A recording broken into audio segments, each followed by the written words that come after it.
ہمارے کرائسس وہ کرائسس نہیں ہے جو زمانہ جاہلیت میں عرب جن کرائسس میں جا چکے تھے۔ اس سے بڑھ کر کرائسس اور کیا ہو سکتے ہیں جن کے ہاں رشتوں کے تقدس ہی باقی نہیں رہے۔ وہ ماں کو ماں تو نہیں سمجھتے تھے، بیٹی کو تو زندہ درگور کر دیتے، شراب تو ان کا مشغلہ تھا، پانی کی طرح اسے پیتے تھے، وہ تو سود استحصال غریبوں کا کرتے تھے، ظالم کو وہاں سب سے طاقتور تصور کیا جاتا تھا۔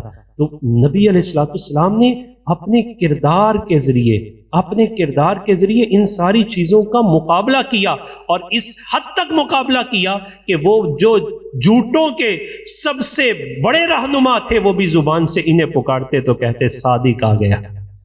جن کے پاس امانتیں غصب ہو جاتی تھی تو انہیں کہتے تھے امین آ گیا۔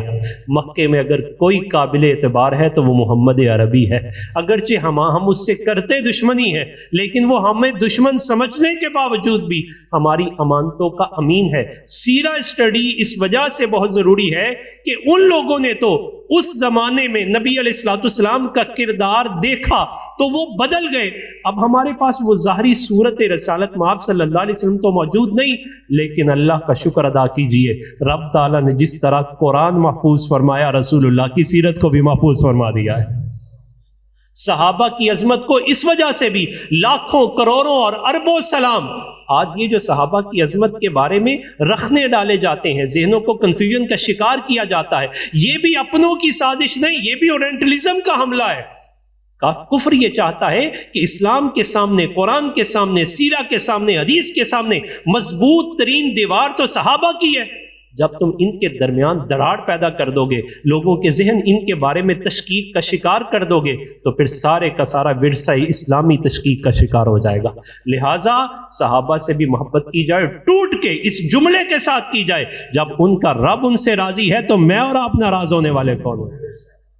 رضی اللہ عنہم ورضوا عنہ، ان کا مقام یہ مقام ہے جس نے رب تعالیٰ نے اپنے سجدوں اور عبادتوں کا وہ مقام نہیں رکھا جو مصطفیٰ کریم کی طرف ایک نگاہ اٹھانے کا مقام رکھا ہو۔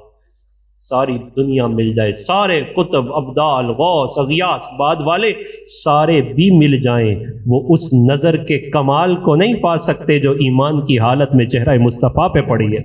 لہٰذا اس ورثے کی حفاظت انہوں نے پوری ایمانداری کے ساتھ، جیسے قرآن ہم تک پہنچایا، اسی طرح رسول اللہ صلی اللہ علیہ وسلم کا فرمان بھی، حضور کی سیرت بھی ہم تک پہنچائی ہے۔ اب اس دور میں وہ تو رسول اللہ کا کردار دیکھ رہے تھے، ہم اگر اٹھنا چاہتے ہیں، ہم انحطاط کو دور کرنا چاہتے ہیں، قومی زوال سے نکلنا چاہتے ہیں، شخصی زوال سے نکلنا چاہتے ہیں، تو ہمارے لیے ضروری ہے کہ ہم رسول اللہ صلی اللہ علیہ وسلم کی سیرت کو پڑھیں۔